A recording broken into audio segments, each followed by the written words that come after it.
कुंभ मेले से जुड़ी पौराणिक कथा। कुंभ का मतलब होता है घड़ा। दरअसल कुंभ मेले की शुरुआत एक पौराणिक कहानी से हुई है। पौराणिक कहानी के अनुसार एक बार देवराज इंद्र हाथी पर बैठकर घूम रहे थे। महर्षि दुर्वासा ने उन्हें आशीर्वाद के तौर पर फूलों की माला पहनाई।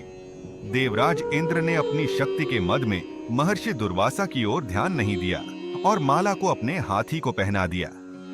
हाथी ने माला को गले से उतारकर पैरों से कुचल दिया।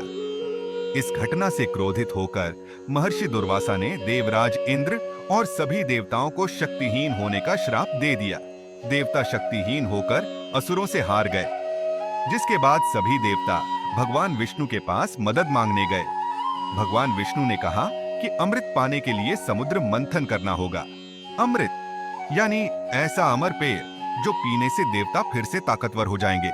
अब देवताओं ने राक्षसों को मना लिया कि चलो मिलकर समुद्र मंथन करते हैं। राक्षस भी अमृत के लालच में तैयार हो गए। जब समुद्र मंथन हुआ तो कई चीजें निकली, जैसे कामधेनु गाय, विष और आखिर में अमृत का कलश। जैसे ही अमृत कलश निकला, राक्षस और देवता दोनों उसे पाने के लिए झगड़ने लगे।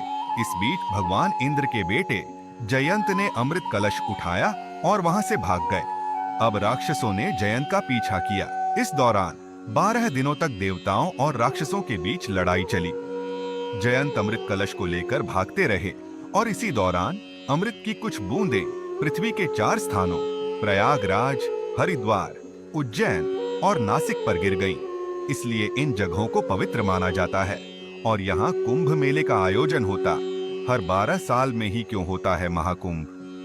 अब सवाल आता है कि कुंभ मेला हर 12 साल में ही क्यों होता है? दरअसल पौराणिक मान्यताओं के अनुसार जयंत को अमृत कलश लेकर स्वर्ग पहुंचने में 12 दिन लगे थे। देवताओं का एक दिन पृथ्वी के 1 साल के बराबर होता है, इसलिए कुंभ मेला 12 साल के अंतराल पर मनाया जाता है। महाकुंभ केवल एक धार्मिक आयोजन नहीं है, यह आस्था, संस्कृति और परंपरा का संगम है। यहाँ लाखों लोग पवित्र नदियों में स्नान करने आते हैं। मान्यता है कि इससे उनके पाप धुल जाते हैं और जीवन में सफलता मिलती है।